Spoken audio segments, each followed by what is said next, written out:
bande pour l'étranger bamoni loboko ya nzambe esolo bazotatola ke bavivre miracle ya nkolo Jésus-Christ de Nazareth asali ya minene na nzela ya télévision ya internet ndekolanda de la foi TV okozala édifié landa de la foi TV konima na yo ekola de la foi TV la chaîne qui nous enseigne pour la mwanzambe tokombaka te toye lisusu kopanza sango ya Jésus tokoloba lelo tokobomba te tokopanza sango ya inane de la foi TV la chaîne chrétienne de la foi TV tokoloba lelo tokobomba te tokopanza sango ya inane de la foi TV la chaîne de la foi en Christ de la foi TV tolanda ba témoignage ya bien ba émission chrétienne ba prédication ya foi oye kokolisa kondima na yo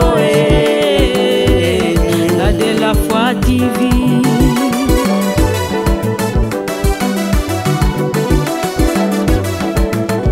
ba fidèle à CFC na Codef te pesa merci na Jésus na inana de la foi TV esengo na esengo Jean-Paul Mayaka salisi ba fête belé na lola mon qu'il est salamon à liloba on va que la lumière soit et la lumière fille et rien peut remplacer Seigneur ta parole parce que ta parole des avis pour nabiso raison pour laquelle aujourd'hui je suis la parole où est l'attaque inzoto tous en posant na yo ce matin batu balobi na biso makamba ko ekoloba na biso tukoki koyoka année passée tukoki koyoka année oyo Seigneur oyo ko ekoloba manatina na bomo ina biso oto yangani ao menkolo oyo leki motuya ezaete oyo yondo koloba na biso yango des important oyo batu balobi te po ete liloba suka ya bomo ya moko na moko esimbami epai na yo. Je sais que c'est toi qui peux dire un mot et la chose s'accomplit. Maloba batu tata ba changera na bango. Tomona batu ba imilia batu nzambe mukolo tombola batu wana ba senga pardon. Kolona nga ba changer na bango. Il y a que toi qui ne change pas. Et le projet que tu as réservé pour nous, la Bible dit, sont des bonheurs et non des malheurs. Raison pour laquelle, Père, nous continuons toujours à faire confiance à ta parole. Nous avons besoin que tu nous parles, Seigneur, de ta manière. Que les gens disent de n'importe quoi, ça ne concerne pas, Seigneur. Nous attendons que ta parole, quand toi tu dis un mot, il y a des choses merveilleuses qui se réalisent dans nos vies. Yango tata to poussani na tomo lelo pour t'écouter. Tolito yokayo, tolito yokayo. On est fatigué dans maloba ya batu. Amsuba lobi ngoka o kongweza ya passe. Mais Seigneur biso toye ba yo bimisaka mai me bisika mai bimate. Na kati ya désert mais Israël a tombé là au tabernacle pour montrer que Seigneur tu es capable d'appeler à l'existence des choses qui n'existaient pas. Et la Bible dit quand ça vient comme ça déjà existé. Laisse assez que Seigneur cette parole ainsi que le serviteur tu as choisi ce matin azala un canal à l'ipamboli pour la biso dans le nom de Jésus-Christ de Nazareth qui est notre Seigneur et Sauveur, le seul et l'unique grand vainqueur de Golgotha, le véritable Dieu, le Dieu de notre parcours et de notre foi, Yesu Masia Nazareth, le véritable Dieu d'être assemblé na kombo na ye pe na kondima tolobi. Amen. Nalingi na Alexa Moussa Nza. Ya dimne muke. Ya ficha merci hein. Quel est mon nom muke? Matagwe, pardon s'il vous plaît. Il y a une photo honorée parce que tout ça, dans mon tour, c'est honoré, mais le quoi, ça n'a pas été, il y a quand même un méritant. Azamouan, il y a papa Nabiso Charles Mombaya. Et donc, papa Charles Mombaya, ça a son Nabiso Teboyebi Batoyo. Basali Moussala Mounene Namboka Oyo Naloba na monde parce que papa Charles Bandao qui est poto kala. Donc c'est quelqu'un qui avait maîtrisé la musique et Oya Sala qui que la musique chrétienne est en plein même l'extérieur Yamboka Nabiso. Et mon comme sous na nanze mwakala na okatai komba ya fisha. Babwaka nanze mwanza. Ah. Donc on comprend que papa na mama ndo linge mingi lokwa mwana mwasi mukolo et ça m'a marqué donc Azande Bonabiso, le lot, tous grâce, c'est pas pour la première fois. Allez, déjà, il y a fait chanter ma pambolo mingi. T'honorer, tika musala, papa sala, nzamba kansata bino. Amen. Merci. Tu peux encourager, on a aussi un mabo makas. Voilà. Reconnaissance élève. Ce qu'on reconnaître batouté, nzamba permettre pété ba reconnaître. Ce qu'on dit qu'honorer batouté, nzamba pas permettre de ba honorer. Donc elle mérite beaucoup d'honneur. À cause de ça, le sacrifice sont bandi. On les tata bango à studio. Bango bazangi affection ya tata na tawana. Amen. Mon sala nzambe mo rapidement kufa na iboza côté les ma akufi. L'église batu ba osepela makasi ba pesi ba témoignage. Non, il fait un bon pasteur pour nous tout et tout et na retour bana ba si maman na bango on a entendu tant de témoignages pour notre papa, mais moi je peux te dire maman, papa n'était pas un bon papa, il était un bon pasteur mais pas un bon papa. Donc ça dit, il s'occupait plus de ma kamwanza, mais biso tu vas nous trouver tes avantages dans biso donc affection le la papa, donc il était tout le temps dans l'œuvre de Dieu. Donc voyez, donc ils ont bana au bas suivi ça ba conséquence, il y a manque d'affection parce que papa travaille durement pour l'œuvre de Dieu. Alors bah ton némoine Seigneur l'église est reconnaître amen. Voilà la raison pour laquelle Seigneur t'a honoré notre sœur et Nzambe a ozolo kumu. Amen. Dans la télé Nzambe, notre frère Gelvec c'est que Tamazo Poussana, tu es Kolomabo Makas. Merci mon fils. Nzamba Pambolayo. Tata to sambel pour moi noyo. Molimo mo santu molimo Yesu Masia Nazareth Tambusaye. Ndengazola na lokolo baya na yeba pasteur bi évangéliste Jean Robert. Nzamba bomo etika azana carrière moko kolo oye kozong c'est la lokumu kaka yondo tombwama. Yesu Masia Nazareth na mateya pe na parcours nyonso ya mwana oyo. Kaka kombo moko oye pesa mele biso etombwama na parcours amone sa kombo na Yesu Masia Nazareth o réaliser ba grande chose sur la croix de Golgotha. Tika o accompagné au travers de ton Esprit Saint de tout ça na kombo na Yesu Masia Nazareth. Amen. Merci Tobete Nikolo Mabo Makasi. Merci. Amen, amen. Alléluia. Est-ce que bato kondima bazar? Bato kondima bazar? Bana papa nanga bazar sokoza beta maboko beta milolo batu bazoloka batu bazoleka na makadam ba senti ke awa tozoko tombola awa toyoko kute toyoko kutana na mobala libala kombo na Yesu Masia Nazareth azanzambo akosaka te azanzambo yo o asalaka makambo batu bakoki kosala te o na réaliser ba mituke tombaka pan même mukolo moko te sanze tomba pan pe bimate na butu chaque butu sanze bimaka Kazanzambe o sanza to ebite pa esalama banda tal nini biso tokuta sanza tokotika sanza o tokuta liloba tokotika liloba biso tokoleka na biso yango tika nzamba papa nanga Yesu Masia Nazareth wazanzamba papa nanga Jean Paul Mayata akuta na yo à travers liloba lelo akuta na yo à travers liloba o kosakolama na tongo ya lelo tika Yesu Masia Nazareth atombama parce qu'azanyo sopona biso. Parce que nous avons confiance en lui. C'est lui qui est notre force.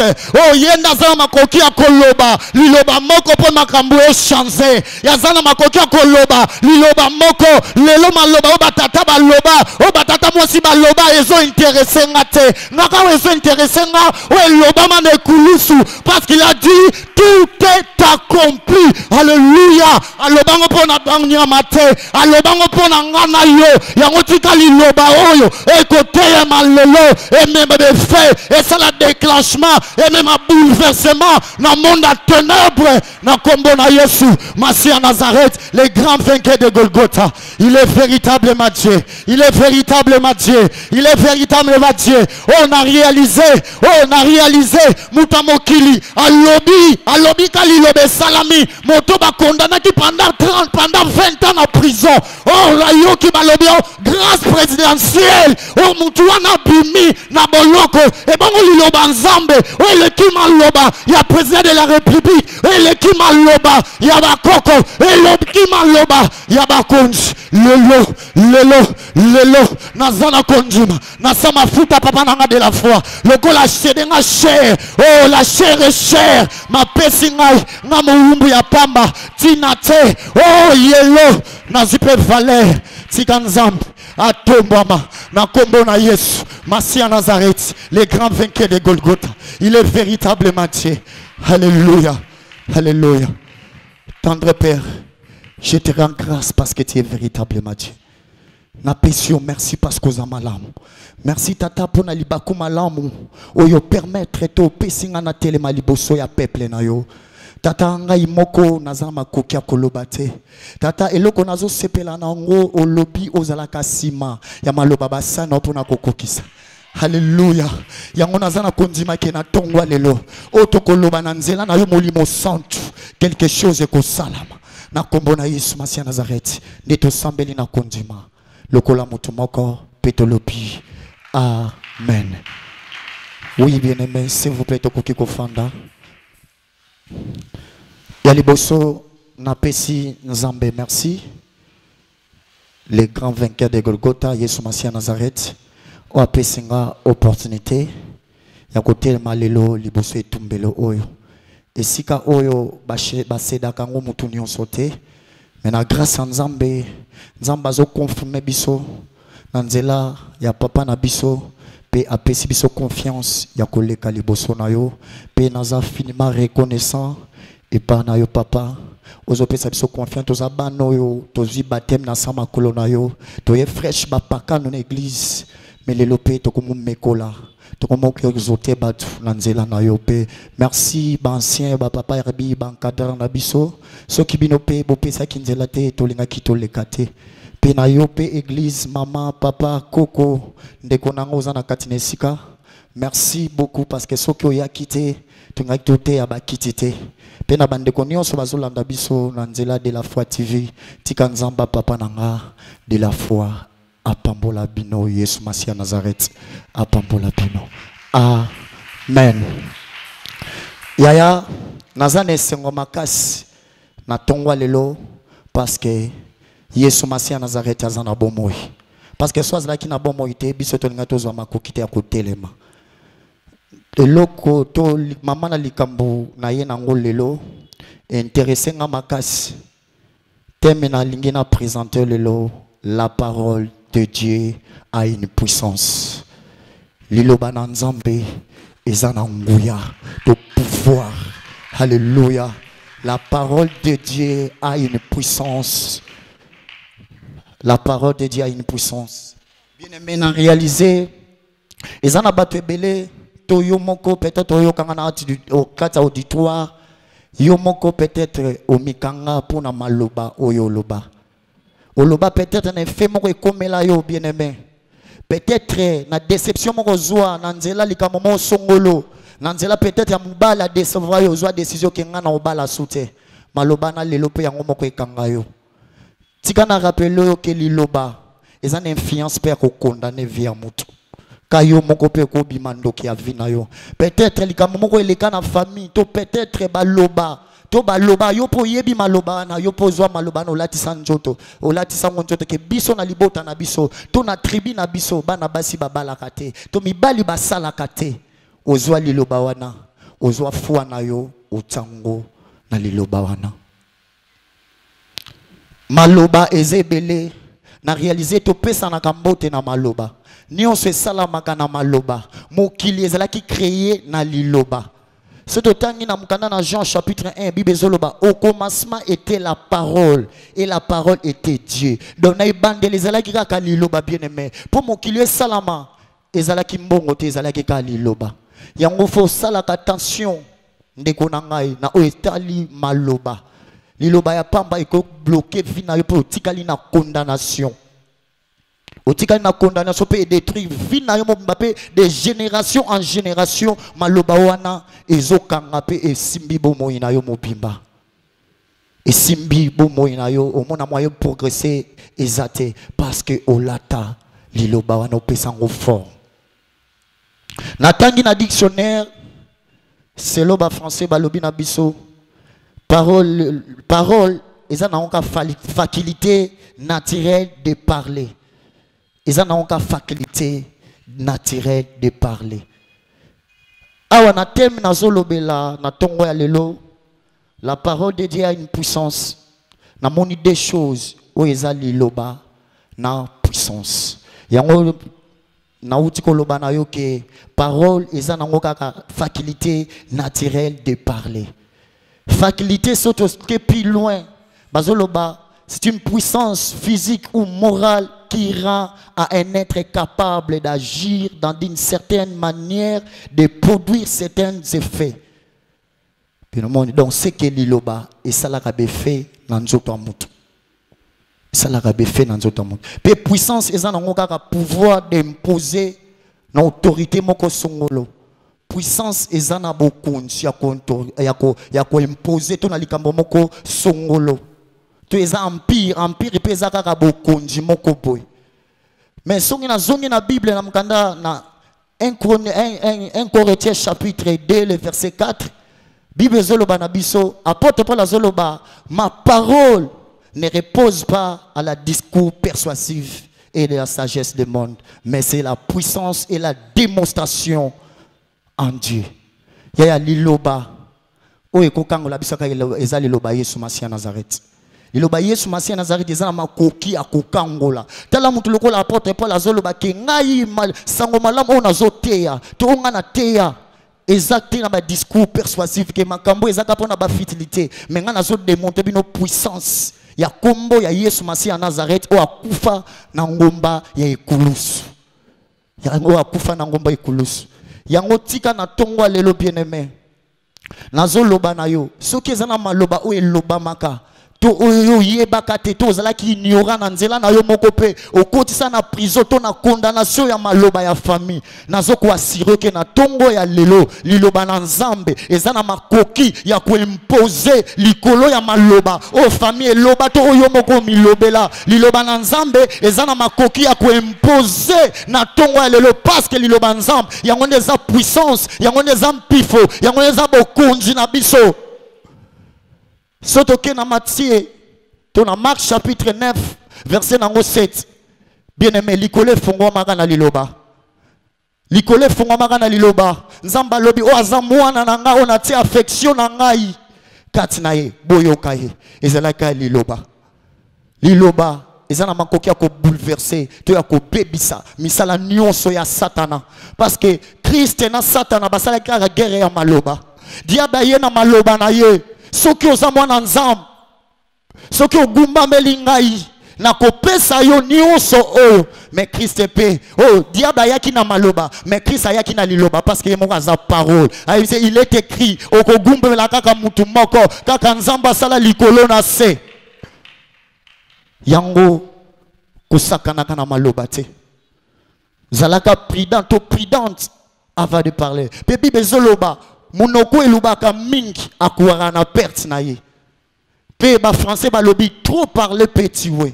Yango na 2021 oh bien-aimé. Pour nzamba tongo na thème de l'année otozana ngo bien-aimé. Pour nzamba tonga yo tika na makamba koloba. Tika na kokota na masola ba fertilité. Tika na makambo o ezoko glorifier na ngo nzambe te. Fandi sama na liloba nzambe. Yango neza liloba ya solo. Yango neza liloba o ekangolaka. Yango neza liloba o ebikisaka.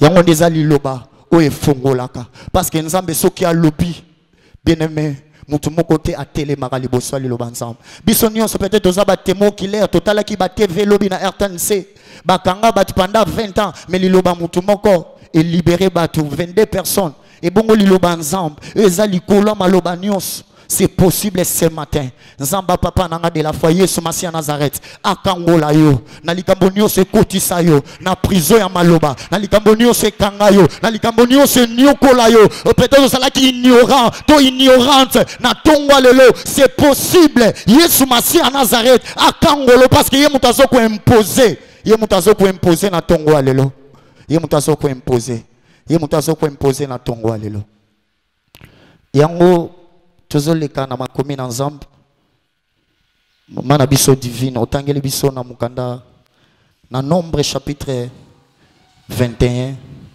verset Nombre chapitre 27 pardon verset 1 à 8. Bien-aimé na réaliser lisolo tolingi totanga na yo bato basalelika maloba mais loko na sepela ki nango bazala ki déterminé bazala ki na maloba moko positif bazala ki na maloba négativité te babinde to keboye ndento soke loba liboso Moïse maloba nyonso ya vie na biso eko changer. Bango pe baloba na vie na bango. Baloba ki na liboto bakoki kozwa te. Bana basi bakoki koretite te. Bana basi bakoki kozwa bokonzi te. Bana basi bakoki kozwa héritage te. Mibeko ekangaki bango. Mais bana basi oyo ba comprendre ki liboto ba comprendre ki te soki toke na présence ensemble parce que Bible zoloba venez tous qui est chargé fatigué moi je vous donnerai du repos. Ma divine nous otangela biso mukanda na Nombre chapitre 27 verset 1 à 8. Nombre chapitre 27 le verset 1 à 8. Je lis au nom de Jésus-Christ de Nazareth. Amen. Les filles de Tchélochad, bana ya Tchélochad, fils de Épher, bana Épher, fils de Galad, pe bana ya Galad, fils de Makir, pe bana ya Makir, fils de Manassé, pe bana ya Manassé, des familles de Manassé, pe na libota ya Manassé, fils de Joseph, bana ya Joseph, et dont le nom était Malga, pe bakombo na bango ezalaki Malga, Noah et Olga, Noah et Olga, Milka et Tirsa. Milka et Tissa. S'il vous plaît, bien aimé, ceux qui t'occupent. Yaya, kolani samana maloba, oh, bano pe ba comprendre ki bana tselosa. Et là qu'on a sepeli nango, ba sangani na na famille. Ba bité, peut-être ngana koko lobate liboso Moïse, parce que zana batu mususu ba koko lobate liboso batu. Et zana batu mususu po loba zomona. Lokola baligi baboma ye ezana batu liboso fula batu to liboso mosala ensemble akoko lobate mabeo ya sala ya peut-être yango ezokanga yo nini oyo sala to maloba nini oyo loba peut-être oyo de innocente na nzambe to na présence à mosala nzambe nini yango yo sala te tala libota o bakangani babito sangana parce que ton moni c'est trop maloba oyo umeli pe mingi maloba oyo lati pe nzoto humiliation oyo bokonzi oyo lati biso pe mingi loi o bakoma ekangi biso pe te biso ekanga biso te yango to sangana basangani 5 et loko c'est plus nga basangani 5 oh chiffre 5 eza chiffre à grâce babiso toza 5 ne tozo pousse à la présence ensemble nzambe yemoko aza grâce parce que Moïse c'était l'image de Dieu. C'était l'image de Dieu. Abandaki ko présenter Nzambe na Sainte Alliance parce que Moïse Nzamba sala qui est Nzambe liboso ya Pharaon. Yango ba comprendre te to kangana 5 to kende liboso Moïse to yebise makambo baloba to yebise malobo baloba ngo pona bisote mutu aloba malobo ezana ngo bisote ezana papa na biso ezana ngo ngai te mutu na loba mais pourquoi ngai nazo vivre bilembo oyo pourquoi ngai naza condamné na maloba oyo pourquoi ngai maloba oyo ezoni okola bomoi na ngai bien aimé ezana ba famille mususu baloba ke bokoki kosambela te parce que bamoni so telemi na vie de prière okobebisa misala na bango basala yango mona ko esprit de prière na yo et komaka peut-être pengwi ba mususu pengwi ba mususu zongi na nzela nzambe parce que bazo lingate ba comprendre ce que moi no a demeuré na bonzambe biso balua na biso ekokweya ce que moi no a demeuré na bonzambe biso makambo na biso nyonso to bongisa po bango ba bongate bakokweya tala libota ya Telosha basangani continuez ma sœur s'approchèrent et se présentèrent devant Moïse s'approcher pe se présenter liboso Moïse devant les sacrificateurs Éléazar, liboso sacrificateur Eliezer, et devant le prince de toute l'assemblée, pe liboso ya ba prince pe ya lisanga mobimba s'approcher ya bayoka ki sonite bayoka ki sonite réaliser ne toza na kati église toza déjà na kati assemblée sacrificateur eza un intercesseur to pasteur lelo aza na kati église le papa Jean-Paul Mayata mais banana bayoki sonite babité makambo photo loba onka liloba photo loba onka liboso ya mosana ensemble photo loba onka liboso ensemble yango ya tika na loba na yeba ko dénoncer na vie na yo yeba ko tika mabe la Bible déclare la crainte de Dieu c'est le commencement de la sagesse. Bien aimé sozo tambola na kobanga ensemble te soki ozobomba mabe na yo ozoboya ko quitter to ko longwa na mabe wana nzamba ko s'en charger na yo ako frapper yo bien aimé libota oba yoka ki sonité ba poussana qui s'approcher devant Moïse devant le prince, devant les sacrificateurs, babomba qui m'a bé na bangote, babomba qui posa na bangote, babomba qui eloko banda qui kotungi sa bangote. Peut-être ça a bien aimé, excusez-moi na terme maman tonde konanga, olati kitoko, mais ça na makamusu peut-être zoleke na yo, oyo kaka sonia ko partager peut-être na pasteur na yo, to peut-être na mukambi moko, oza na compétence ya kokutana na muto ya ko solola, oyo kaka soni, yeba ke soki ozo kanzambe soni, nzambe pe akoyoko soni. Akoyoko soni bien aimé. Faut qu'on y ait ko dénoncer, faut qu'on y ait ko avouer, faut qu'on y ait ko loba. O eza posa motema, to ezo kanga, to ezo nyokolo, faut qu'on y ait ko avouer parce que le sambo eza ko exprimer devant Dieu, eza ko bimisa, o eza katina yo. Peut-être to ozo zoate parce que ozo bomba makambo mususu katina yo. Yango ezo pekisa yo, ozoate pe osimbate. Yango ezo pekisa yo. Peut-être yango pe ko pekisa na 2021 o tongate parce que zo bomba non makambo ezo déranger. Toke ma sœur. À l'entrée de la tente d'assignation. Na kokota kaka na kati ya tente d'assignation za ba sous forme bisika au sacrificateur abanda ko fanda po ayamba bato bazoya na mikumba to pona ko solola na bato to bisika o banda ko sala ba kiridam to bana Isaïe banda kende ko annoncer. Toko pesa rapport liboso batu ba établir qui n'attend de l'alliance ba telemisa qui ba rang de 50 ba rang de 100 pour na ko la qui ça que tala to travailler boy yango banda ko ta na destination parce que Moïse n'attend wana zala qui lokola leader mais a telemisa qui ba sali musus pour ba memela ka rapport yango bango ba ke na entrer kaka ta destination donc na entrer kaka ya temple na entrer kaka etonga ya CFC bien aimé. Ato kota ki na problème soko ye na mutema ko annoncer problème ekotika la yo ko bima na solution parce que awe za présence ensemble parce que ato za na présence ya nzambe Yesu Masia Nazareth o ya salaka. Elles dirent pe balobi verset 3 notre père est mort dans le désert. Papa na biso akufa ki na désert. Il n'était pas au milieu de l'assemblée. Azalaki na été na lisanga ya batu o bandaki ko finga o bandaki ko châtier o bandaki ko se révolter contre mibeko ya nzambe. De ceux qui se révoltèrent contre l'Éternel. Amen. De l'assemblée de Corée. Na assemblée ya Corée ya batu banda osanga na pona ko bungisa peuple nzambe to pona ko telemela mibeko ya nzambe ya azalaki na lisanga wana te ya azalaki na lisanga wana te. Mais il est mort pour son péché. Mais akufaki pona masumu na bango. Akufaki pona masumu na ye. Bien aimé, ezala makamususu. Oyo zonyo kama nango ezayo te mutu oza auteur nango. To peut-être beza nango pe ba papa te baza ba auteur nango. Mususu eza marche na yo moko. Lo lenge nini yo tambola kana nzambe. Lo lenge nini yo vivaka na ba proche na yo. Lo lenge nini bien aimé.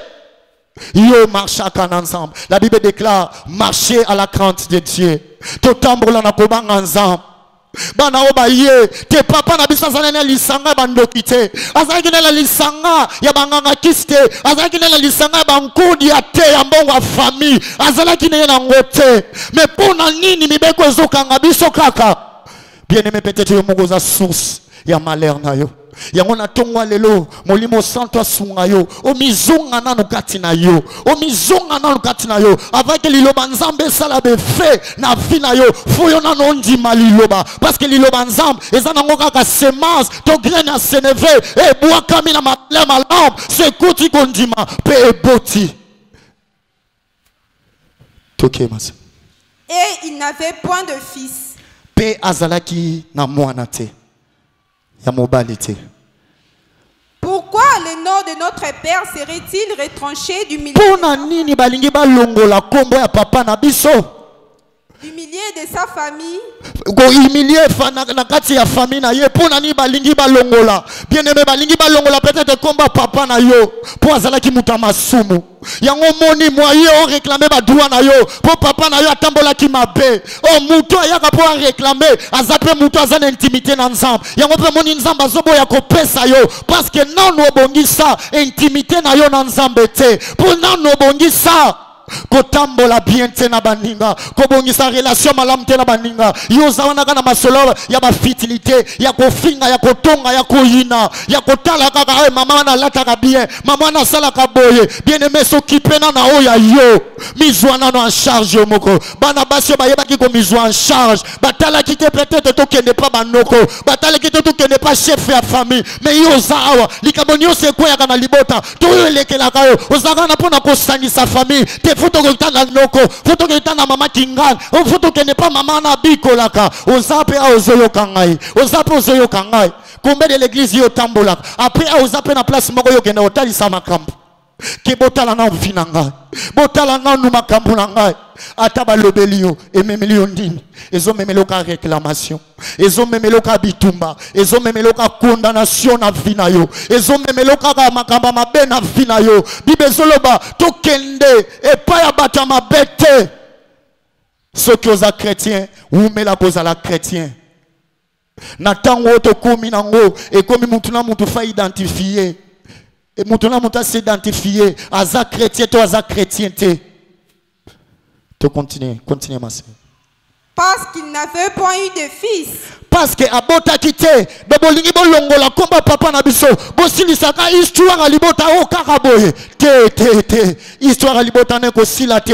Tant que yo oza vivant, to vivante, histoire libota ne ko silate parce que yo ko réclamer ba droit na yo. Yo ko réclamer ngo liboso mutute, mo yo ko réclamer ngo liboso Yesu Masia Nazareth. Yango histoire ya famille na yo na pre na tongo ya lelo e ko changer. Ezala ndeko solanda biso na libanda na nzela de la foi TV. Lelo na tongo lelo a cause ya liloba oyo dezolobama na lisunya molimo sant na tongo lelo na sama futa papa nanga de la foi na zoloba histoire ya famille na yo ekosila te parce que yo telemi lokola Gédéon otelemi lokola Jephthé otelemi lokola Esther. Alléluia. Otelemi lokola Esther. Esther a comprendre qui te ata mibeko batie ata batie mibeko te ngai na kokota bien aimé moi na nzambe moi ça kondima azalaka na détermination azalaka déterminé na objectif oyo azosala oyo azosala aza déterminé aza mutu azongaka nsima te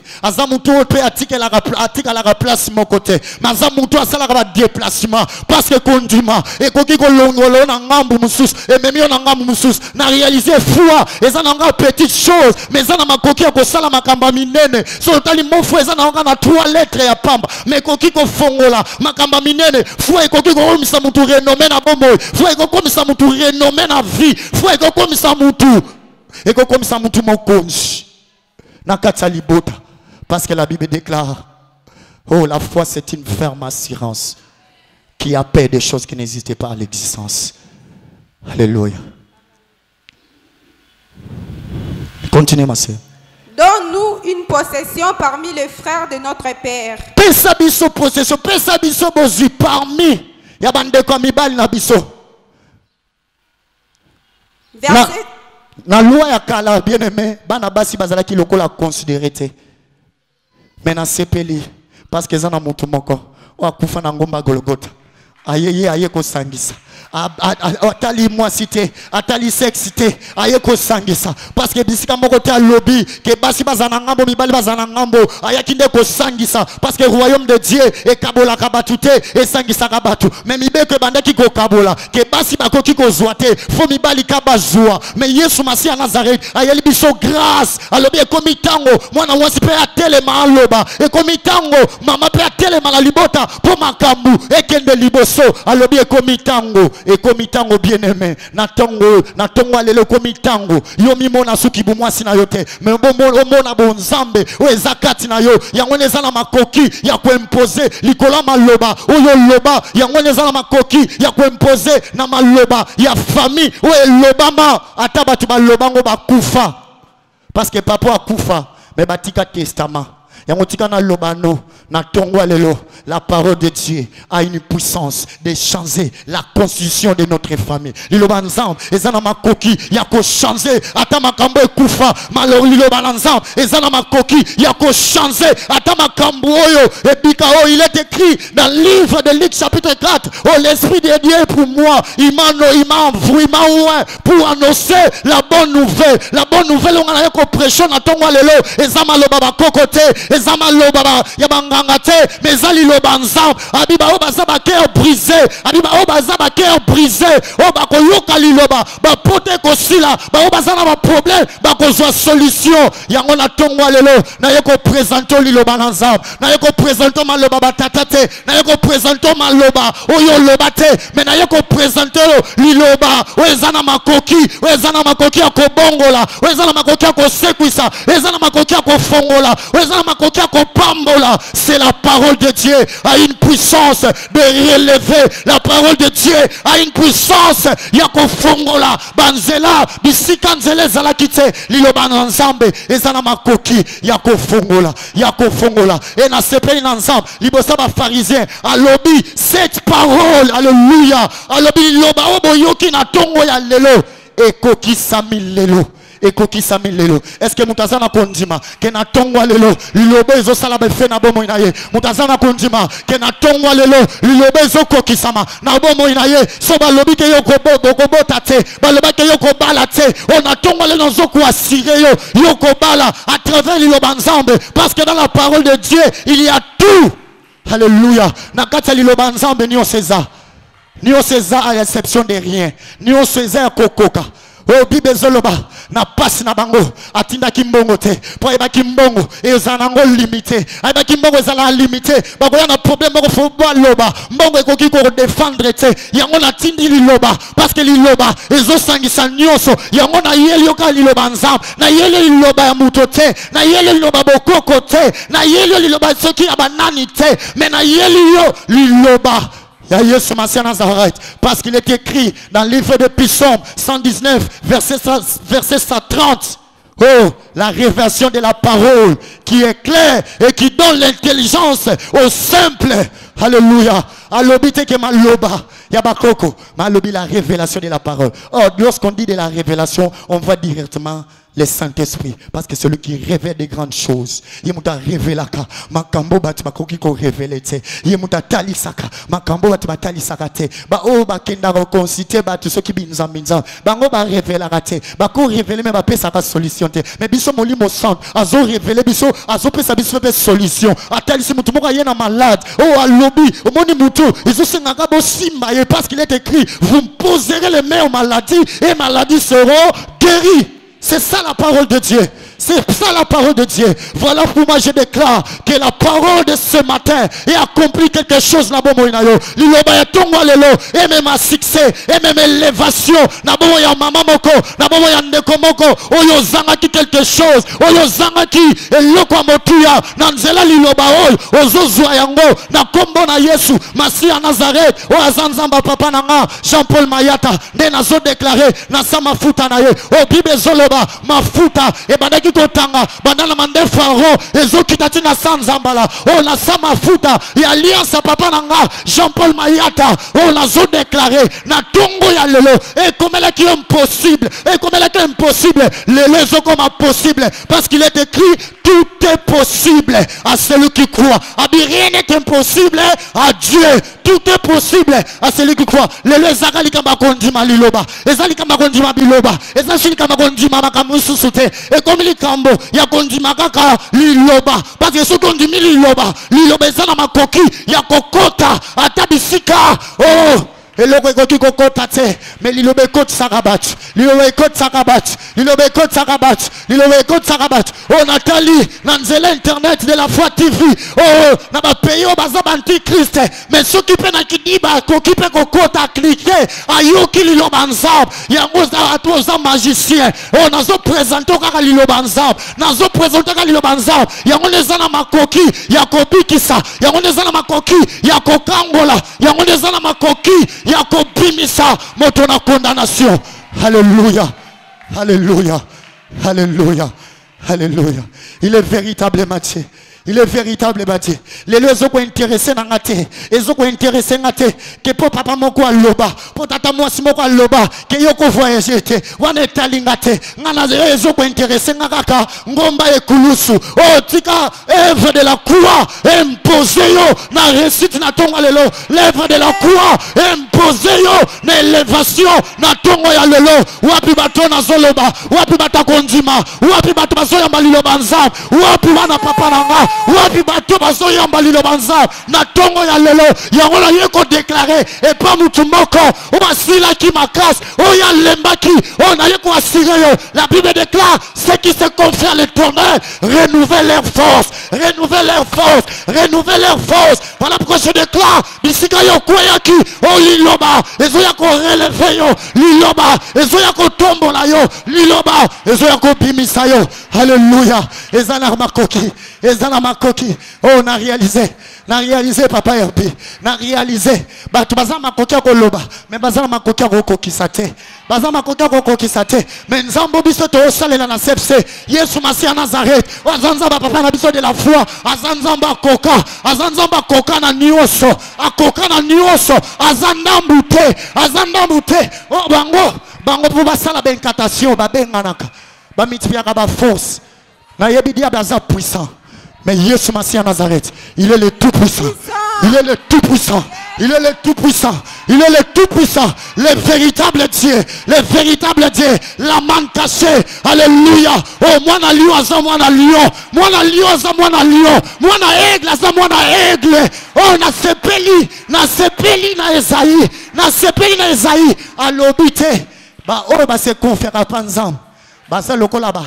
Ba éléphant te alobi angote mais na réaliser na ba nyama nyos na réaliser ba nyama nyos muto aleki munene zaka éléphant pour ani ba lobité pour na ba libité ke ba o ba se confère pas ensemble faut ba za lokola ba éléphant mais c'est pris tout ça là oh alobi ba za lokola ba mpongo parce que mpongo afanda kana sete afanda ka likolo otika na ko tonga oyo e mema yo likolo otonga ba niveau otonga ba niveau otonga ba niveau ba o ba tonga ko ba lekio na lokote ba o ba tonga ko ba lekio na lokote ba o ba tonga batonga na mbongo bisope bibezoloba oh wolope palata ezaya motote mbongo eza na ba papier ba pesa ngo forme batie bilongi na bango oh tika ete liloba oh efongolela yo konta rambon efongolo yo kofefa rambon masere efongolela konta rambon efongolela yo na tongwa lelo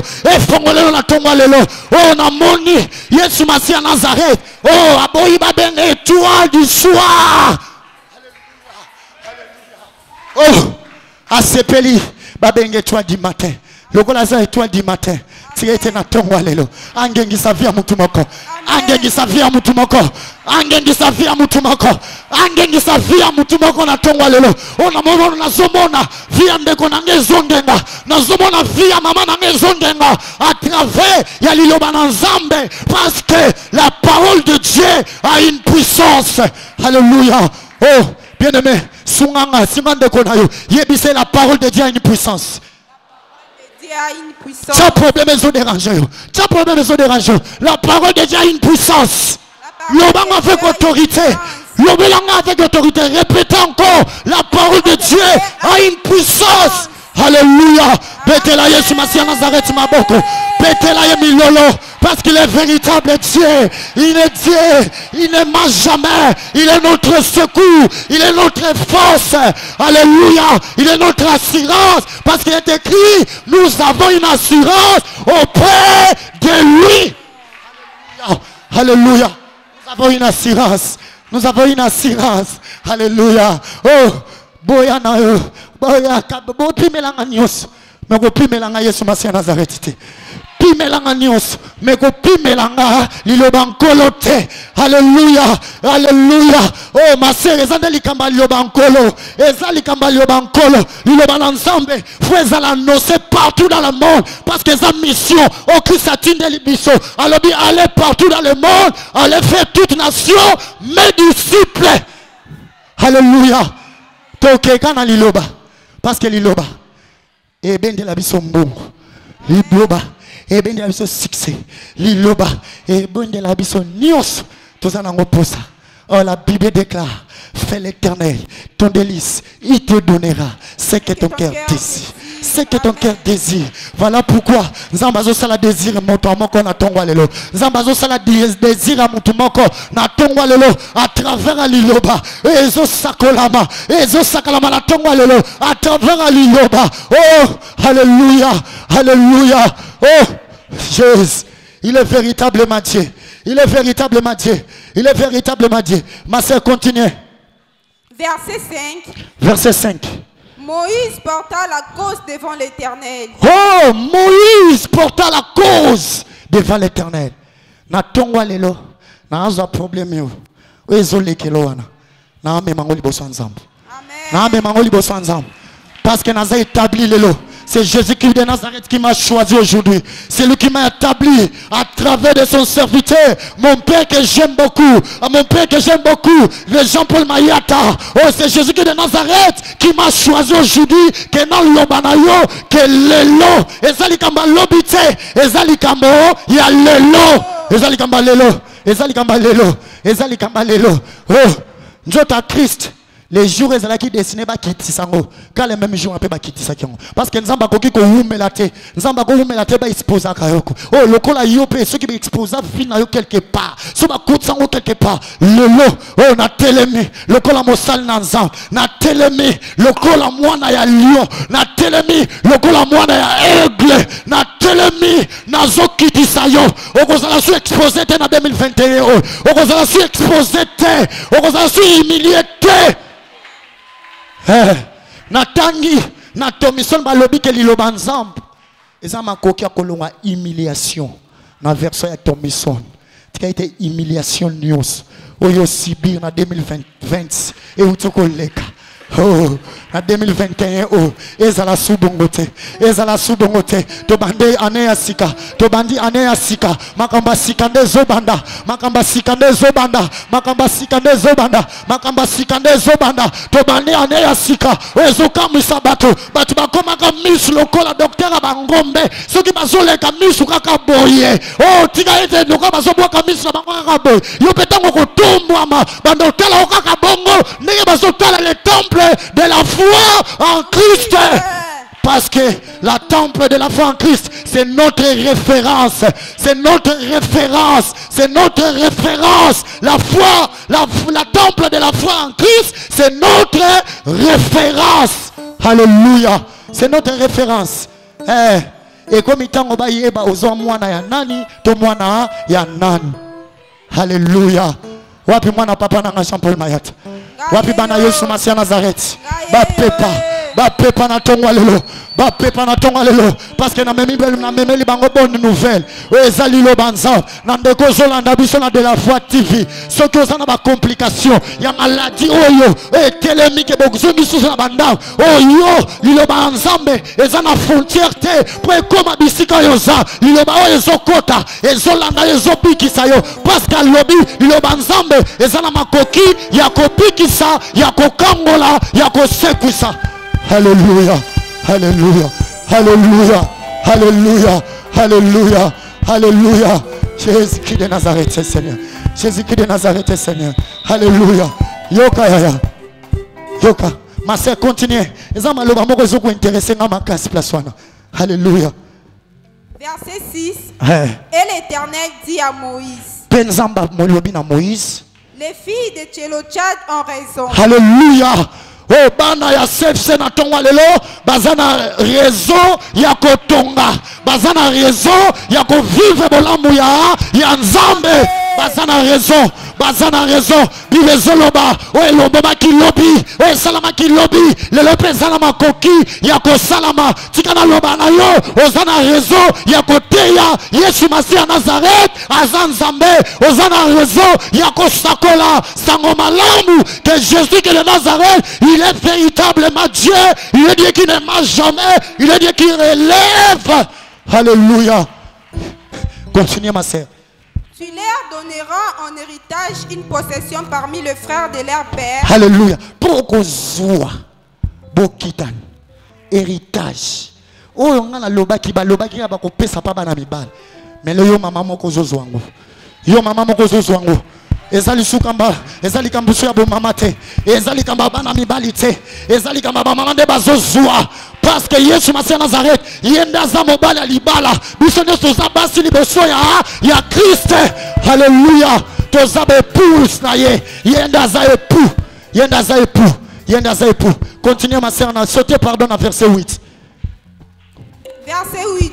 Tu parleras aux enfants d'Israël. Okoloba kobanda lelo les neuf lelo et comme étant yo loba que na famille na yo maloba ya nkodia eza suna nguyate maloba ya kokondane batu eza suna nguyate maloba ya humiliation eza suna nguyate yondo zana makoki ya koloba yango yondo mutu ozana makoki ya koloba ngo ke na libota na nga condamnation eza lisusu te na libota na nga humiliation eza lisusu te na libota na nga échec eza lisusu te eza nzambe mutu alobi eza liloba na nga te mais eza liloba nzambe alobi nango na Moïse kobanda mokolo ya lelo lobi te kobanda mokolo ya lelo okoloba na bana sepse yango atindinga na tongwa lelo atindinga na tongwa lelo atindinga na noseyo na loba na yo na tongwa lelo eza lobi te wapi mama azoyokanga wapi mama azoyokanga na tongwa lelo atindinga na noseyo na noseyo ke na libota na yo ekomba kozala te motapasa kozala te motakolela kozala te motapasa kozala te na kombo na Yesu Masiya Nazareth. Voilà pourquoi je déclare na lisunga molimo sang nazo déclarer na vie na yo batakolela bakozala te na kombo na Yesu Masiya Nazareth na kombo na Yesu Masiya Nazareth bakozala te lelo nazomona mibeko ndenge ezochange nazomona mibeko ndenge ezochange nazomona maladie ndenge ezolongwa nazomona baproblème ndenge ezotika nzoto au nom puissant de Nazareth.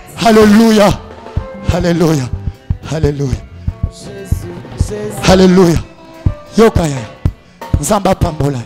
S'il vous plaît, totelemi. Jésus. Yaya, n'a réalisé. Yoka, pardon s'il vous plaît, toute une intention prière. N'a réalisé, bien aimé. Namkana na Jean chapitre 8. Baye na mwasi. Yoka iloko ba farisé baye nango. Balobike na mibe kwa Moïse ko mama eza soma kamba kalate e komi nzamba zoloba nini na liloba na ye pour na vivre bolam e komi nzamba zoloba nini pour ngai na sala volonté ya nzamba baye na mwasi o mais na sepeli na Christ alobi kati na bino o nano aloba maloba mabete o nandu asala mabete abando bamba libanga mibe ko kondana kiye mais grâce et ya qui est l'obiko grâce et ya qui ko libérer grâce et ya ko bimise na minyoko yango na tongwa lelo bien aimé ozo déclarer na tongwa lelo ozo lo ba liboso ensemble ba parole news ezala ki négative peut-être ngamona mi lobela na vina ngamona mi kanga na kuna mi kodisa na boloko lelo nazo déclarer liboso na yo ensemble maloba wane banda kotikanga na confesser que liloba na yo ezana nguya ya ko changer makambo nyonso nga na loba na kombo na Yesu Masiya Nazareth banda ko déclarer.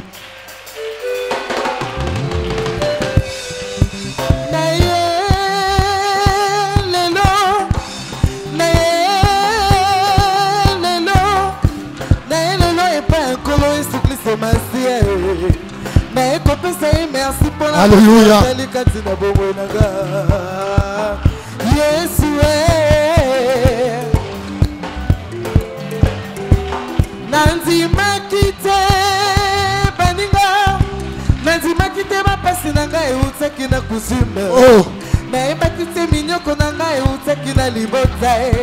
Envoûtement et kangaki nga misona e bakite bampangi nakanisaki maso zali koela nga volonté ya Nzambe zoka nazalaki komikomi ifale nakota mosindo naeba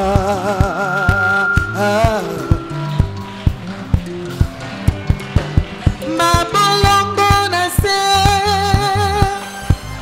nakoti mozindo na bimi na kati ya kitoki elibota ye nakoti lisusu mozindo seliba na nga nyonso ekweye nazindi lisusu nga wana na longwe na kati ya chômage nakoti lisusu sterilité na ngai nyonso esili yango naye kokumisa mwana nzambe tika na ye mbele Yesu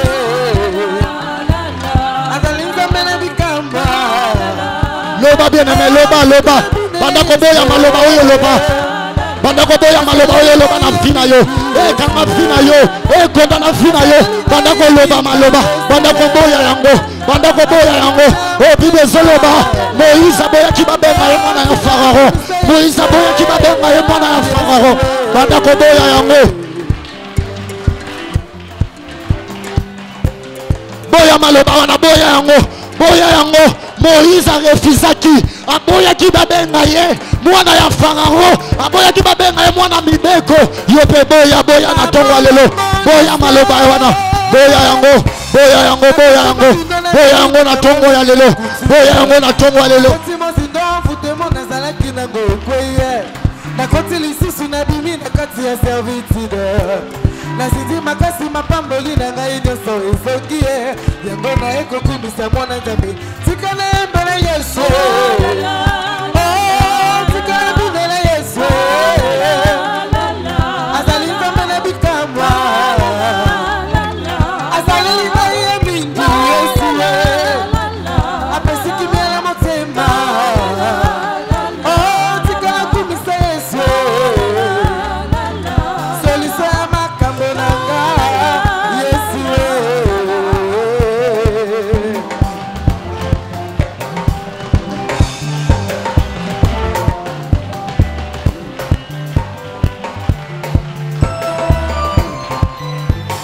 au nom puissant de Yokayaya maloba mosusu peut-être lobama eza ya famille Bible zoloba nzamba zoloba na Gédéon kende na makasi ozanango sikozo kende peut-être ben na mboka to na village natal ezana esika mo bakenda ko renouveler alliance maloba bien aimé tokomi na année ya sika bango bazo kende ba renouveler maloba wana yango zo kende elongo na Yesu Masia Nazareth ozo bisanzam bipai nyoso bakenda osangana o bakenda ko renouveler alliance ya maloba na libota nanga na famille nanga nazo kuisa statut nyoso bango batombolaka ya maloba po biso tomona passe banda ko kuisa yango na kombo na Yesu Masia Nazareth banda ko kuisa yango banda ko kuisa yango banda kokwisa yango ekweya banda kokwisa yango basepelaki komonanga na fanda na kati ya blocage basali bareunion baluki ndenge nini babebisa ngai kasi bayebaki te makila na Yesu yango nde ezali nguba na nga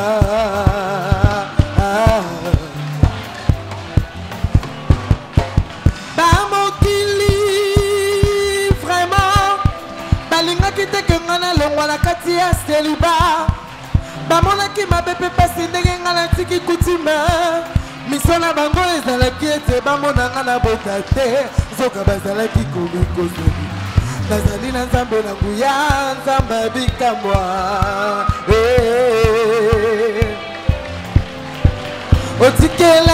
banda kokweyisa yango isi ya deso bakende kosangana mpo renouveler puissance ya maloba mabe na libotano banda kodeklare banda kokweyisa yango na ntongo ya lelo kweyisa yango ekweya na ntongo ya lelo na ntongo ya lelo maloba nyonso ya mabe bisika bakenda korenouveler yango na village natal prénatal kweyisa yango ekweya ekebisama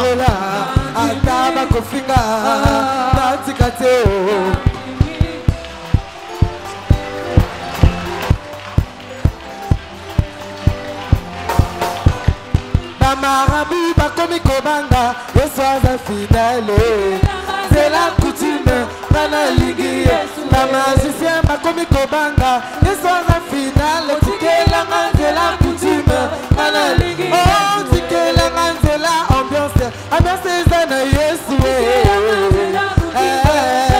yengai na masia kino na lola na akaba kofika na tikateo kotola kase na masia ya ngai na masia ino na lola akaba kofinga na tikateo akaba kotonga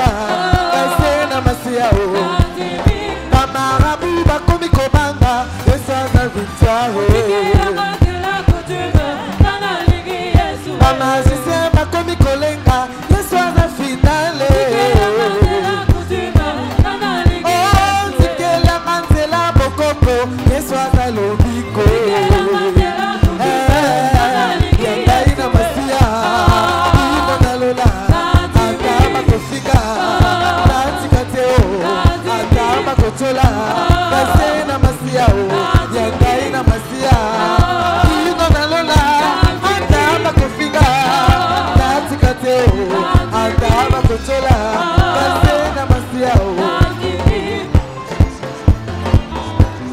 boya yango kueisa yango lipai nyonso basanganaka oyo bakenda korenouveler balianse ya maloba mpo yo mona pase mpo libota me mona pase kueisa totemi wana kueisa yango ekweya ebebisama kueisa yango bien-aime ata eza na mai na se ya nzete na se na mai kota bebisa yango na ntongo ya lelo kueisa bebisa lipai nyonso oyo bango bakenda kosangana oyo bango bakenda koloba ya korenouveler force à maloba pour même ma condamnation quoi il s'en et quoi il y a pébé bisama et quoi il y a pébé bisama et quoi il y a pébé bisama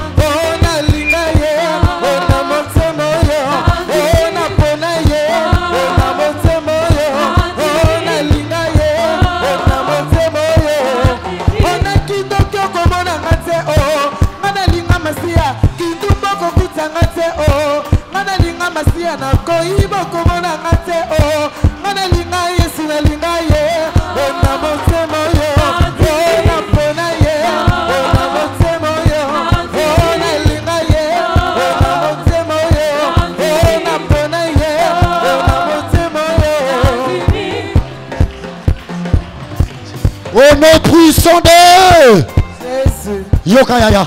Ce que tu as déclaré, Bible Zoloba, à ça la justice est un moto. Aux autres déclaré moto ensemble. Et bandako tumba.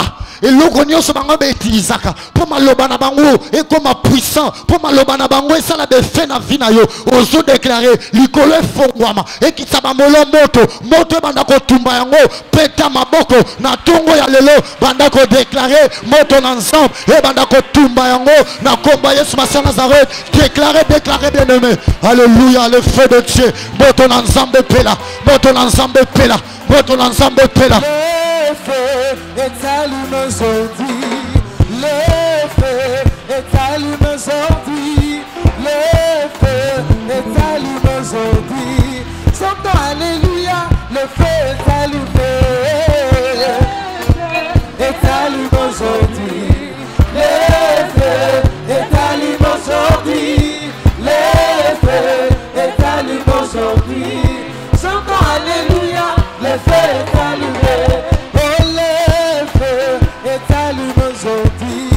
Le feu est allumé aujourd'hui. Le feu est allumé aujourd'hui. Chantons alléluia. Le feu est allumé. Le feu est allumé aujourd'hui. Le feu est allumé aujourd'hui. Le feu est allumé aujourd'hui. Chantons alléluia, le feu est allumé. Oh, le feu de Jésus-Christ, oui, en moi. Oh, le feu de Jésus-Christ, oui, en moi. Oh, le feu de Jésus-Christ, oui, en moi. Oh, le feu de Jésus-Christ, oui, en moi. Ah, brille en moi, brille en moi, brille en moi, brille en moi. Brille en moi, brille en moi, brille en moi, brille en moi, brille en moi, brille en moi, brille en moi. Oui à moi, oui à moi, oui à moi, oui à moi, oui à moi, oui à moi, oui à moi, oui à moi, oui à moi, oui à moi, oui à moi, oui à moi, oui à moi, oui à moi, oui à moi, oui à moi, oui à moi. Déclaré bien aimé, moto ensemble pela, moto ensemble pela, peta maboko matali susu na lo sang, les intercessions matinales, déclaré, moto pela et tumba yango, na tumba lelo, moto ensemble pela, le feu de Dieu, et pela et tumba yango. Mon nom est inscrit là-haut là-bas. Mon nom est inscrit là-haut là-bas. Je n'ai pas maison, mais mon nom est inscrit là-haut là-bas. Mon nom est inscrit là-haut là-bas. Je n'ai pas voiture, mais mon nom est inscrit là-haut là-bas. Mon nom est inscrit là-haut là-bas. Oh là-haut, mon nom est inscrit là-haut là-bas. Mon nom est inscrit là-haut là-bas. Oh là-haut là-bas.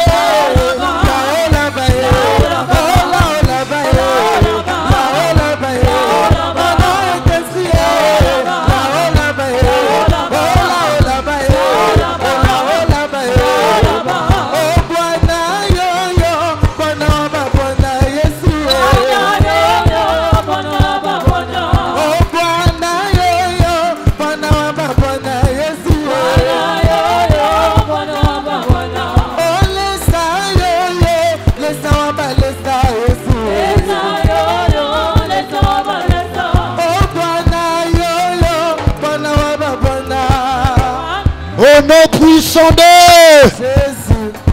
bien-aimé. Yoka bien-aimé.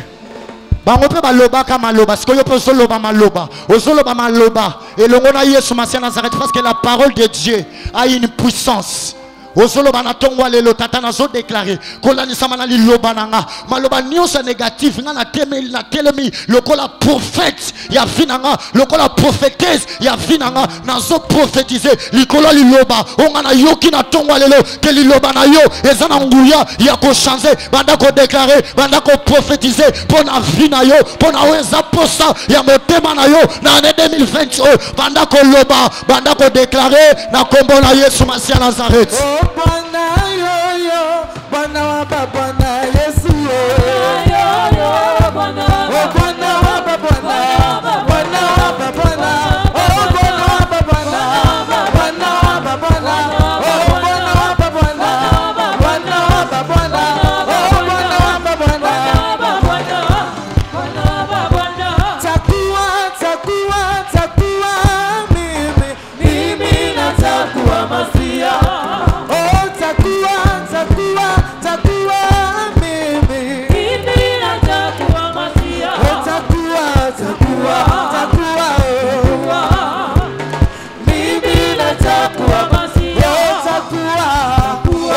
Déclarez bien aimé, déclarez. Pour la vie à banana yo, pour la vie à libala na yo, pour la libota na yo. Déclarez bien aimé, déclarez parce que la parole de Dieu a une puissance. Déclarez bien aimé, déclarez na tongo ya lelo.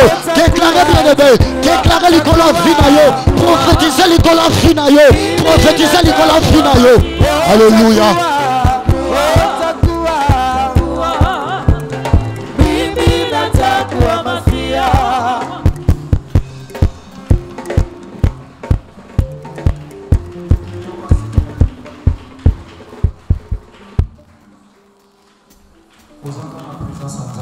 S'il vous plaît, il n'y a rien pour rien de laisser. Et que l'on souffre l'instant de la vie à passer le vide dans l'air de détresse. La Bible ne dit pas dans l'allégresse, mais dans leur détresse. Ils invoquent l'Éternel. Et l'Éternel Dieu n'a pas envoyé de l'argent. Zambatinda qui mongote tant va invoquer. Mais il a envoyé sa parole. Parce qu'il savait que dans la parole, il y a tout. Et la parole a une puissance.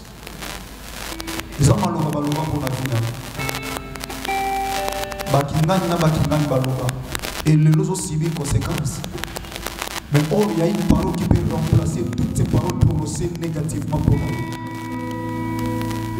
Ce qu'on dit, nous avons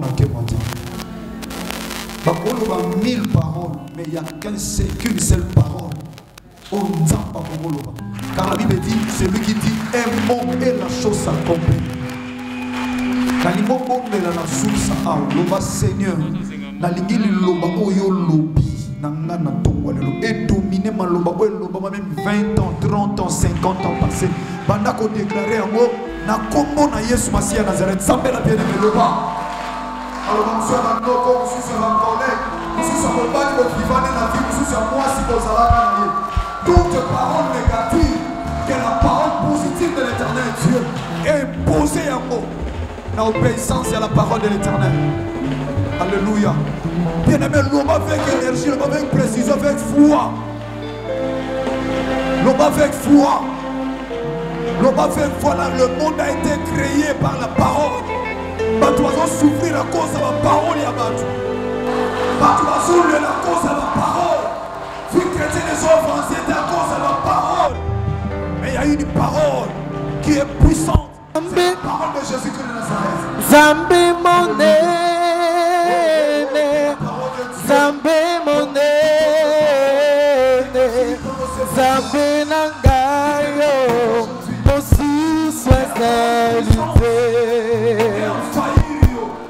Zambi monene,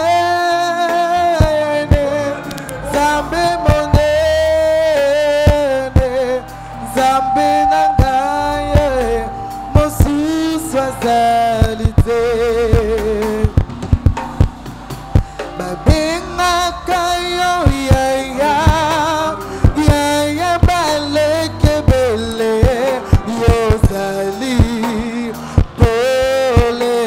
nanga ngai nabengaka yo yaya yaya balekebele yozali pele nanga oyobi yawe yawe yawe.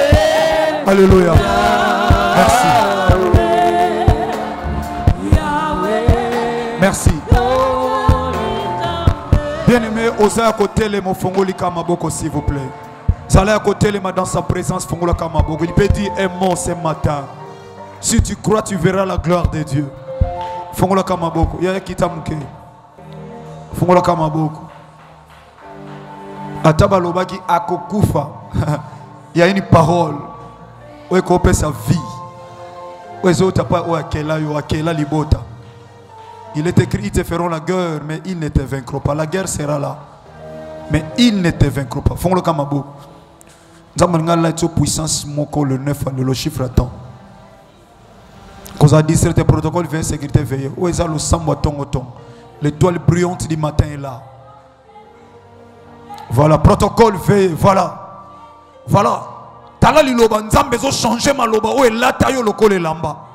Il y a une parole puissante. Où ils ont dominé les maloba négative et nous va prononcer les colonnes. Je crois à ça. Fongola Kamaboko, tu es là dans la présence de Dieu. Dans leur détresse, ils invoquaient l'Éternel et l'Éternel dit envoya sa parole. Et la parole avait sauvé, la parole avait délivré. Oh, t'as un protocole fait. Oh, t'as des ambassades libérés à cause de sa parole. Allez, sois libre dans le nom de Jésus-Christ de Nazareth. Sois libre dans le nom de Jésus-Christ de Nazareth. La Bible dit qu'il n'y a plus de condamnation pour ceux qui sont à Jésus-Christ de Nazareth. Qui a dit toutes ces paroles négatives? Qui a prononcé des paroles négatives qui étaient compliquées jusqu'à aujourd'hui? Liloba oezo l'elisayo. Liloba oezo son na passe. Nana prononcé yango. Ataza na mboka. Ataza na lopango bofandi. Ataza moninga to muasi. Bosala qui parcourt ya vie. Ataza mobile. Atika semence. Aloba maloba akobala kate. Aokenda kaliboso te yango lelo zolota ba mari de nuit olota basi ya butu po ete babala yo na butu balobi na moyo ko bala te wana kati ya libala mais il y a rien qui évolue parce qu'il y a des paroles prononcées. Ce matin toutes ces paroles ezo kita na sama kola Yesu Masia. Oh, la Bible dit il est derrière la porte de son serviteur. Bien aimé, main droite tombola likolo s'il vous plaît. Tombola main droite yaya s'il vous plaît. Ni nangona fia mutekoko sila te. O eza 2021. Soko bandaki 2020 na kolela. 2021 bien aimé dans le Seigneur. Eza année o eza na chiffre ya résurrection. 2 plus 1 égale 3. O nyonso ata bakunda. Bazwa maloba positif bakunda yango. Bazwa négatif et bota na vie na yo. Lelo maloba négatif et ko kundama. Positif et ko botama. Parce que chiffre est un chiffre résurrection. Si tu crois, tu verras sa gloire ce matin. Je n'ai pas dit demain, aujourd'hui même. Après ça, Bartimée promesse. Après ça, la femme qui est atteinte d'une perte de sang pendant 12 ans promesse. Il y a quelqu'un qui va dire un mot et la chose s'accomplit dans ta vie. Cet homme s'appelle Jésus-Christ de Nazareth. Il est le même hier, aujourd'hui et éternellement. Ce qu'il a fait hier aux autres, il est capable de le faire aujourd'hui. Car sa parole est puissante. Sa parole a une puissance. Parce que c'est lui qui a dit tu seras la tête et non la queue. Alors le projet qu'il a réservé pour toi sont des bonheurs et non des malheurs. Maintenant qui est à la base? Il y a comme ça va projet à bonheur malheur pour nous. Le l'homme a l'obanaye zola ta négativité. Il y a nzambe zola ta positivité. Alléluia. Atama lobango eza enfoutiment ko bime ko tika nzoto na et ko bima lokole loko senti quelque chose longwe na nzoto na mususu akwe yakuna et après intercesseur tourner alobana comme nza mona nzoto na pepele parce qu'il y avait quelque chose de négatif na kata vie na yo et ko bima ozoba coup de téléphone au kutana batu ba ko lukayo na 2021 makambo kangame ko fongwama parce que quand tu es encore bloqué bien aimé ba nouvelle a bien ko yate.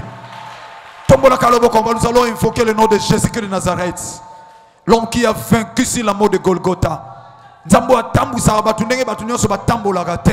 et c'est un enfant au bandima nzambe te balo simbikis parce que Yesu Masiya à Nazareth yenganga banganga akufa bolumbu publiquement mais banganga na bango basala biloko na bango na nkuku mais Abisso il s'est sacrifié publiquement, ça dit oh yo fait mona na publiquement le sambo secret biyano na miso abatu. Alléluia. La Bible dit chaque chose a son temps. C'est un temps pour se lamenter. Il y a aussi un temps pour se réjouir, pour être dans la légresse. Voilà. Quand on a silence, on va invoquer combat Yesu Masiya à Nazareth. Protocole veillé. Et ça n'a pas tout à finir. On va posséder, on va libérer bango siko. Quand on est dans tomboli loboko. Problème union sur mutu, union sur famille. Akuta na combat Yesu Masiya. Frère. Oh, sécurité, bon côté, basimba batu bon côté.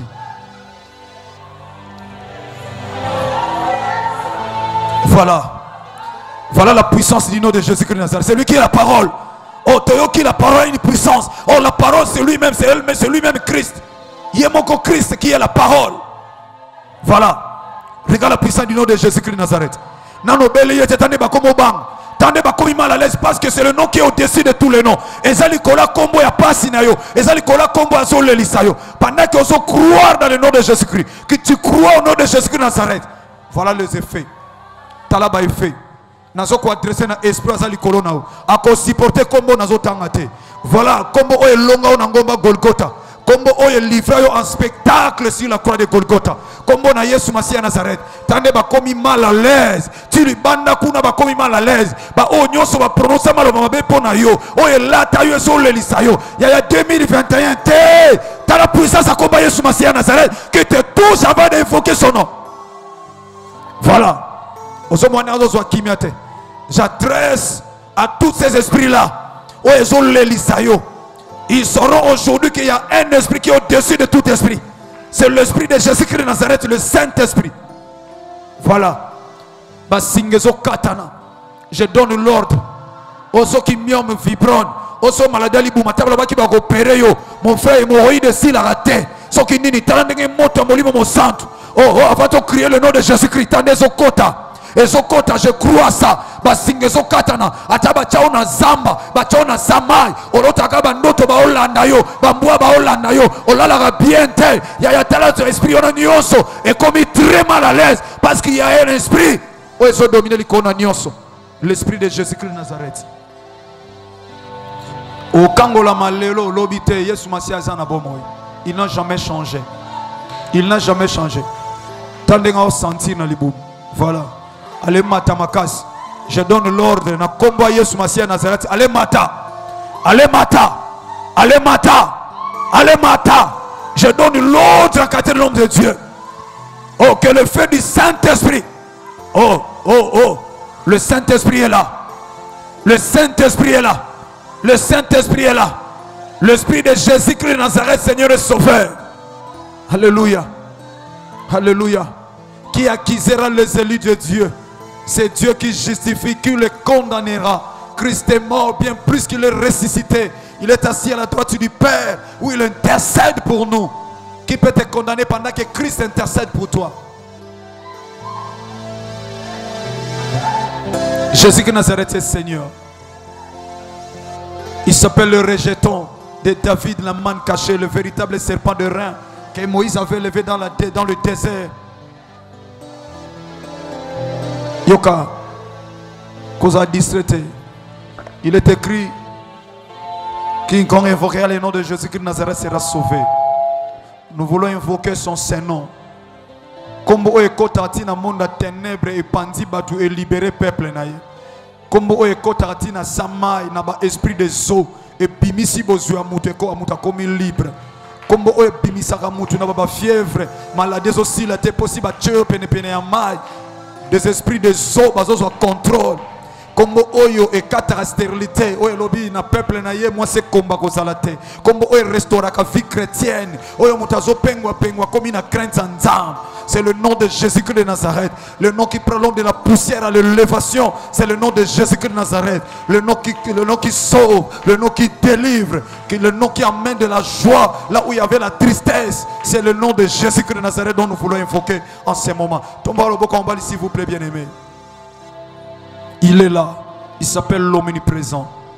Il est là. Oh, au bandagi 2020, n'a pas problème, n'a pas confinement, n'a pas belé. Et maintenant, tu vas commencer cette année dans la gloire de Dieu. Il est derrière la parole de son serviteur. Nous allons crier. Voilà. Oh, oh, oh, oh. Voilà. Oh. Avatoganga combo, je sens comment combo. Oh. Ils vont mettre mal à l'aise dans le monde de ténèbres. Ils vont mettre maloba négatif mal à l'aise. Bien aimé, nous allons invoquer le nom de Jésus-Christ de Nazareth. Regarde comment il a sacrifié sa vie. Il s'est sacrifié sur la croix de Golgotha. Voilà.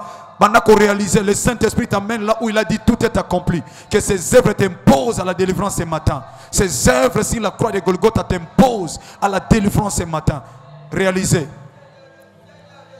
Yayo baboti bakufa liwana bango. Tata nanga kufa liwana ye. Mais mutumo akufa là on est coulé sur Golgotha. Il veut te délivrer. Alors, invoque-moi, je te répondrai. Nous voulons invoquer son Saint-Nom. Oh, oh, Talam t'a retrouvé faveur. On sentit puissance, moi, combattre sous ma scia. C'est lui qui est la parole. Oh, oh, crie avec moi. Voilà, voilà maladie Zokima. Ma problème Zokima, blocage. Oh, ce qui va voilà qui a l'inga dévoilé. Belle longonanga. Jésus-Christ de Nazareth. Voilà la puissance de son nom. Voilà. T'as la puissance à Combo, t'as la. Regarde la puissance du nom de Jésus-Christ de Nazareth.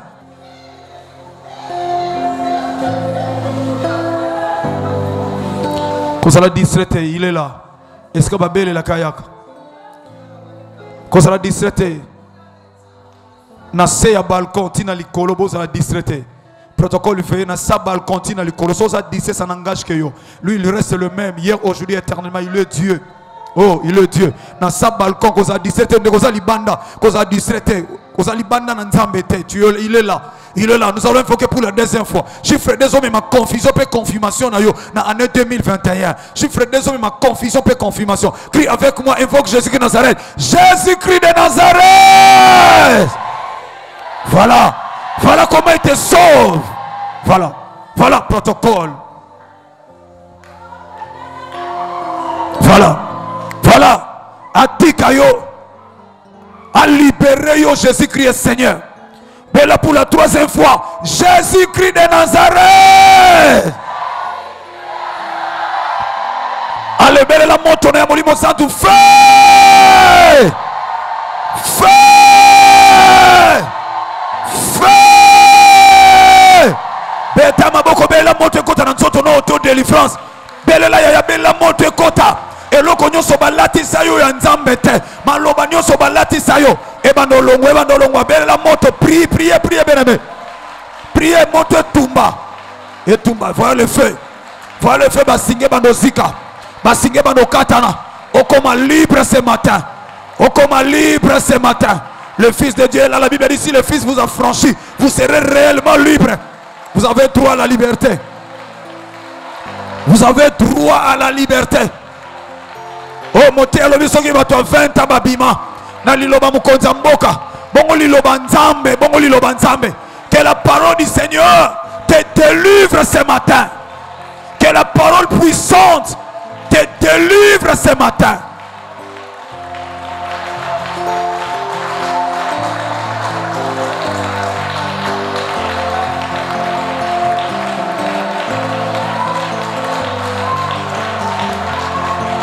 Voilà, voilà, bella moto mata. Voilà, bella moto yaya.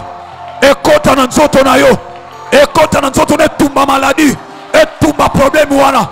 Oh, c'est 2021 bien aimé. Oh, tu as droit à la réussite, tu as droit au progrès. Bella moto nyonso nzamba loni tena fina yo. Bella moto na nzambe, bella.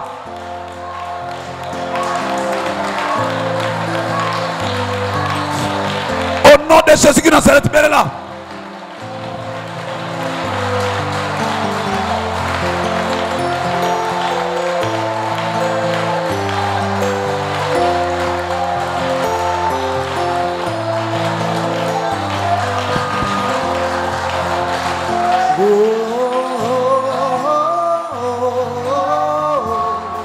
Je crie à toi, oh, merci. Au nom puissant de Jésus. Ce qu'on doit souffrir, Simbe, ce qu'on doit souffrir. Il y a un médecin par excellence. Et pas un médecin qui il faut transférer au hôpital na yezanga transfert. L'hôpital Nzambe mukanda oba imprima pour na ba transfert à ba tu ezala te na hôpital Nzambe. Hôpital Nzambe zanga transfert. Fandasko kimia tikela molimo au centre esika bien-aimé. Bible lobi asengela biso na ba soupir inexprimable. Yo osengi siko tikela ye. Landa konsi na losamba. Yo zo sambeli siko fanda kimia. Tika molimo santo ayebi selo pa ya tata. Na ba soupir inexprimable, c'est-à-dire le lenge yo ko sengate. Et vous allez voir ce qui va se passer dans ta vie. Dans silence. Quand le Saint-Esprit te demande quelque chose pour toi, l'Éternel. Voilà la réponse est là. L'aime souyo yeba qui pense en zambete. Yenem da sonda ka profondeur en zam. Ayebi pose en zam mais qui sort sa prière boy mais yo sali angote. Maintenant lui-même alinga sengelo pa ya tata. Yo simbaka esi comme on a pas. Soki za ba problème tcha lo bon na mutema. Soki za ba souci ba projet tcha lo bon na mutema parce que dans ton âme c'est là où il y a des émotions et des sentiments. Na silence ouana aux consolation. Peut-être qu'on supporte en côté. Quand il arrive à ton secours, peut-être qu'on supporte en côté. Voilà. Voilà le Saint-Esprit. Voilà. Voilà le Saint-Esprit qui te touche. Voilà son visiter. Voilà. Tranenge kimia zo kota. Tranenge consolation zo kota. Des fois arrive à l'oko la douleur moko mati. Oh, opération sans cicatrice. Oh, il ne change pas. Qui te touche. Voilà. Tranenge va ouvertir les fonds. Délivrance les kota. Et c'est qu'à kolela oya ki na kolela tanenga zo remplacer la joie. Oh. Oh, la Bible dit oh longola mutema libanga ocha mutema musuni mutema kimia ya sensibilité. Na parole na ye na ko recevoir ye. Voilà. Tala kuna nenga ko supporter. Et ocha o kimete. Oh menasa ko tika yo siko, je te le dis. Et j'adresse à cet esprit là. Quand nenga comme bouger wa qui te libère. Le Saint-Esprit est là. Voilà. Voilà. Attends ça la mouvement de sa kendete, il va te libérer. Allez, libère. Le Saint-Esprit est là. Okobima a on a liberté. Okobima na condamnation te. La Bible dit il n'y a plus de condamnation pour ceux qui sont en Christ, Seigneur et Sauveur notre Dieu. Voilà. Tandé mouté mes sales. Tandé on senti dans d'autres. Monsieur sous un masque vieux sur les autres picola mais autres moto. Biloko tambola ko dans d'autres les autres libérés. Le Saint-Esprit est là en train de prier pour toi. A senti le quoi douleur réseau mata. Oh, on a déclaré tata et matalisus. Na lisungia molimo au centre, on a demandé à Saint-Esprit. Et matalisus ko la tala kuna veille na mwana wana s'il vous plaît.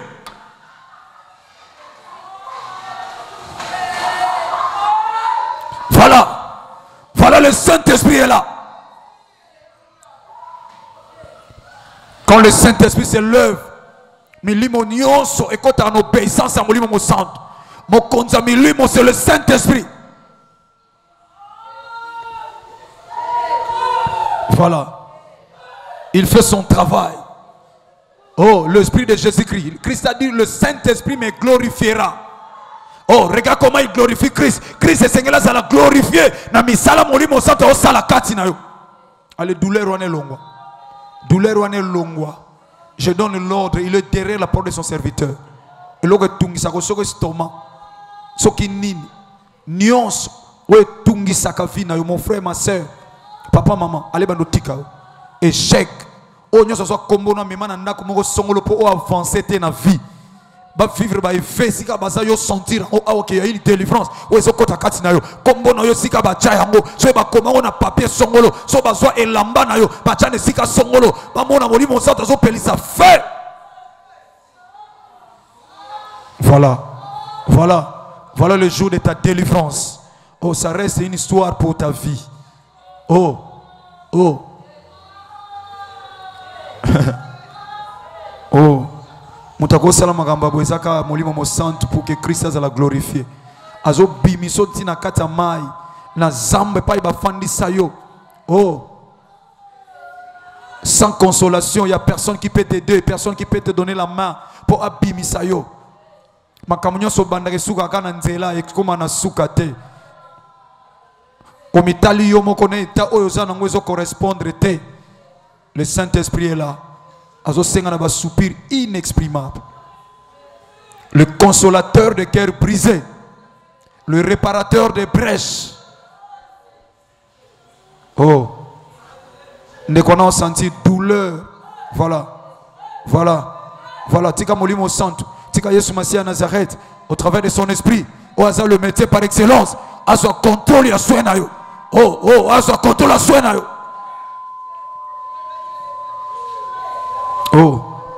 T'as une délivrance au salam. T'as la kokangola mandenge au salam. T'as la kokangola. Au cours de demeurer dans la situation où t'es contraté. Ils ont contraté, mon frère. Ma soeur, ils ont contraté. Maman, papa, ils ont contraté. Aussi, n'a contrat Christ. C'est lui qui est la vie. Au aussi porté. Je déclare, Saint-Esprit, cher Saint-Esprit, augmente le feu. Augmente le feu. Augmente le feu. Je crois à la parole. Je crois à la puissance de la parole. Tu es derrière la parole de ton serviteur. Je déclare moto et mata. Moto et mata. Esprit nyonso o etinda mutu asala lisumu ebando tika ye ebando libere ye. Esprit nyonso impur banzela na we fongwama ba ouverture fongwama oya efasa na mitema batu amona molimo santo azokoma yo na mitema batu malamu pona yo ba se souvenir na yo ba kanisa yo na lisungia molimo santo batu ba kanisa ko salo bola. Au nom de Jésus-Christ de Nazareth.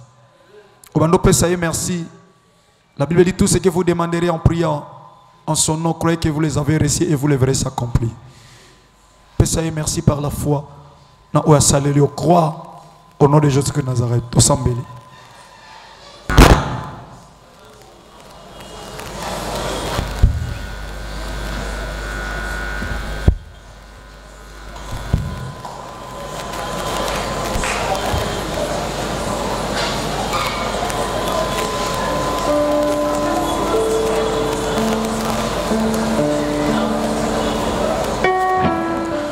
Nakombo na Yesu Masia Nazareth, Nzambe moko tondimela na CFC, Nzamba parcours na ngai, Nzamba kondima na nga, Nzamba solo de tosambeli na kombo na ye pe na kondima tolobi. Merci Seigneur Jésus-Christ de Nazareth. Amen. Merci à Yofandi, au Bongsi offrande. Il y a bande pour l'étranger bamoni loboko ya nzambe esolo bazotatola ke bavivre miracle ya nkolo. Jésus-Christ de Nazareth asali ya minene na nzela ya télévision ya internet ndekolanda de la Foi TV okozala édifié landa de la Foi TV konima na yo ekola. De la Foi TV, la chaîne qui nous enseigne. Pour la mwanzambe to kombaka te to yeli susu ko panza sango a Jésus. Toko balelo, toko bomba te, toko panza sango ya inane. De la Foi TV, la chaîne chrétienne. De la Foi TV, toko balelo, toko bomba te, toko panza sango ya inane. De la Foi TV, la chaîne de la foi en Christ.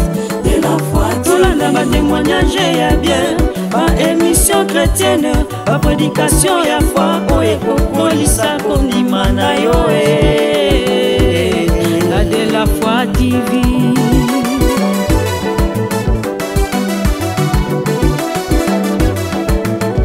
Ba fidèle à CFC na Codef de pesa merci na Jésus, na inana de la Foi TV, esengo na esengo.